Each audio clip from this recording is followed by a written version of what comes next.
Sebelumnya, Assalamualaikum warahmatullahi wabarakatuh. Di sini kami dari kelompok 3 ingin membahas materi kami. Sebelum masuk kepada pemateri, perkenalkan nama saya Sri Dewi sebagai moderator. Di samping kanan saya Faradiska Yusuf sebagai pemateri dan kanannya lagi Hidayat Abdul Qadir sebagai operator. Langsung saja kepada pemateri, dipersilahkan. Baik, pada kesempatan ini materi yang akan kami bawakan adalah kelembaban udara dan tanah serta awan. Apa itu kelembaban udara? Kelembaban udara adalah tingkat kebasahan udara karena dalam uap air selalu terkandung dalam uap air. Kandungan uap air dalam udara hangat lebih banyak daripada uap air dalam udara dingin. Baik, selanjutnya macam-macam kelembaban. Kelembaban terbagi atas 6 macam, yaitu kelembaban absolut, kelembaban spesifik, kelembaban relatif atau nisbi, kecepatan uap air, tekanan uap air, dan juga kelembaban spesifik. Selanjutnya, alat pengukuran kelembaban udara. Yang pertama, psikometer, bola basah, dan juga bola kering. Psikometer ini terdiri dari 2 termometer, yaitu termometer bola kering dan juga termometer bola basah. Yang kedua, psikometer Asman. Psikometer Asman terdiri dari 2 buah termometer air dengan pelindung logam mengkilat. Kedua bola termometer terpasang dengan tabung logam mengkilat. Yang ketiga, psikometer putar atau bearing, disebut juga sebagai psikometer sim atau bearing. Alat ini terdiri dari 2 termometer yang dipasang pada kerangka yang dapat diputar melalui sumbu yang tegak lurus pada panjangnya sebelum pemutaran bola basah dibasahi dengan air murni. Yang selanjutnya, yang keempat, higrometer rambut. Higrometer rambut adalah alat yang digunakan untuk mengukur kelembaban udara. Satuan meteorologi dari kelembaban udara adalah persen. Alat ini menggunakan rambut manusia karena perubahan panjang rambut mudah diukur. Yang kelima, barometer. Barometer adalah alat yang digunakan untuk mengukur tekanan udara.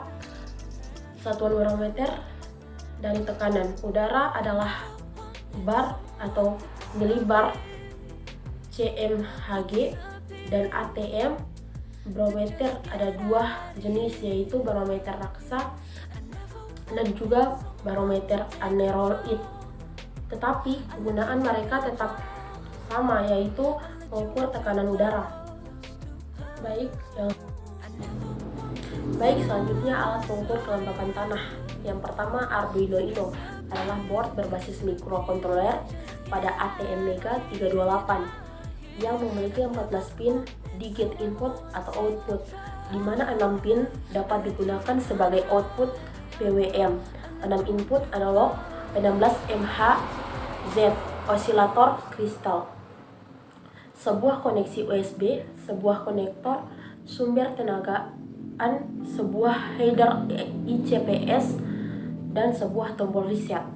Yang kedua, protoboard adalah alat yang digunakan untuk membantu rangkaian elektronik sementara dengan tujuan uji coba atau prototipe tanpa harus menyolder. Yang ketiga, LCD. Display elektronik adalah salah satu komponen elektronik yang berfungsi sebagai tampilan suatu data, baik karakter, huruf, ataupun grafik. LCD adalah salah satu jenis display elektronik yang dibuat dengan teknologi CMOS logic yang bekerja dengan tidak menghasilkan cahaya tetapi memantulkan cahaya yang ada di sekeliling terhadap iklim atau metafor cahaya dari backlight. Selanjutnya, yang keempat, sensor kelembaban. Sensor kelembaban adalah suatu alat ukur yang digunakan untuk membantu dalam proses pengukuran atau pendefinisian yang suatu kelembaban uap air yang terkandung dalam udara. Yang kelima, kabel jumper. Jumper wira adalah kabel yang biasanya digunakan untuk menghubungkan antara perangkat sensor ataupun breadboard dengan mikrokontroler dan media transmisi penghantar listrik maupun sinyal-sinyal dari sensor, kemudian diterjemahkan oleh mikrokontroler itu sendiri. Yang keenam, dinamo. Dinamo merupakan suatu mesin listrik yang mengubah energi kinetik menjadi energi listrik. Yang ketujuh, relay. Relay merupakan komponen elektronik berupa sekitar atau switch elektron yang dioperasikan secara listrik dan terdiri dari dua bagian, yaitu elektronet dan juga mekanikal atau seperangkat kontak, sekret atau switch. Yang kedelapan, arus listrik. Arus listrik adalah muatan-muatan negatif atau elektron yang mengilir dari potensial rendah menuju ke potensial tinggi. Titik semua dan satuan arus listrik adalah A. Dalam teori arus listrik dikenal dua jenis sumber arus listrik, yakni sumber arus listrik searah atau DC dan sumber arus listrik bolak-balik atau AC. Yang kesembilan, tegangan listrik. Tegangan listrik adalah energi atau tenaga yang menyebabkan muatan-muatan negatif atau elektronik mengilir dalam pengantaran titik nilai suatu dari tenagaan listrik adalah V. Alat yang digunakan untuk mengukur besar kecilnya tenaga adalah velmometer. Baik, selanjutnya pengertian awan. Awan adalah gumpalan uap air yang terapung di atmosfer. Ia kelihatan seperti asap berwarna putih atau kelabu di langit awan. Awan berwarna putih disebabkan karena sinar matahari atau kombinasi dari berbagai sinar dengan perpanjang gelombang atau warna yang berbeda-beda. Baik, selanjutnya pembentukan awan. Udara selalu mengandung uap air. Apabila uap air ini menguap menjadi titik-titik air, terbentuklah awan. Penguapan ini boleh berlaku dengan dua cara, yaitu yang pertama, apabila udara panas, lebih banyak uap air terkandung di dalam udara karena air lebih cepat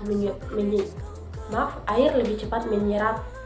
Udara panas yang serata dengan air akan naik tinggi hingga tiba di satu lapisan dengan suhu yang lebih rendah. Uap air ini akan mencair dan terbentuklah awan. Molekul-molekul titik air yang tak terhingga banyaknya. Yang kedua, suhu udara tidak berubah, tetapi keadaan atmosfer adalah lembab. Udara makin lama akan menjadi semakin tebu dengan uapan air. Yang selanjutnya, pembentukan awan. Yang pertama yaitu apabila udara panas, lebih banyak uap yang terkandung di dalamnya. Karena air lebih cepat menjerat udara panas yang dengan lapisan suhu yang lebih rendah, uap itu akan mencair dan terbentuklah awan. Molekul titik yang tak terhingga banyaknya. Yang kedua, suhu udara tidak berubah, tetapi keadaan atmosfer adalah lembab. Udara makin lama akan menjadi semakin tebu dengan uap air. Yang selanjutnya klasifikasi awan. Yang pertama, berdasarkan morfologi atau bentuk. Berdasarkan morfologi hewan dibedakan menjadi 3, yaitu yang pertama, stratus. Bentuk awan ini bergumpal-gumpal atau berbundar-bundar dengan dasar horizontal. Yang kedua, awan rendah terdiri dari awan stratocumulus awan nimbostratus dan juga awan stratus kurang daripada 3.000 meter dari permukaan bumi. Yang kedua, stratocumulus. Stratocumulus atau SC ialah awan berwarna kelabu atau putih yang terjadi apabila bahagianya puncak awan cumulus yang terbentuk pada waktu petang menghampar di bawah sanggaan suhu. B. Nimbostratus. Awan nimbostratus ini adalah awan gelap dan mempunyai lapisan-lapisan jelas dan dikenali juga sebagai warna awan hujan. Yang ketiga, C, yaitu stratus. Stratus ialah awan berupa kabisan kain koyak terbentuk dalam udara lembab bergelora pada paras rendah atmosfer selepas hujan. Ya, baik, selanjutnya yang ketiga, sederhana tinggi, yaitu dari awan altocumulus dan altostratus antara 3.000 hingga 6.000 meter dari permukaan bumi. A. Altocumulus. Awan ini berkumpul-kumpul tidak rata dan berlapis. Awan ini menandakan keadaan cuaca yang baik. Tiap-tiap elemen nampak jelas terselisih antara satu sama lain dengan warna keputihan dan kelabu yang mana membedakannya daripada stratocumulus. B. Altostratus. Altostratus atau AS awan kelabu bergantung kepada ketebalan peringkat pertengahan yang menghasilkan hujan apabila cukup tebal. Baik, selanjutnya yang keempat, awan tinggi terdiri dari awan cirrus, cirrocumulus, dan cirrostratus. A. Awan cirrus. Awan cirrus atau CI ditiupkan angin timuran yang bergelora, sedangkan awan cirrocumulus erlitin kelihatan seperti sisik ikan.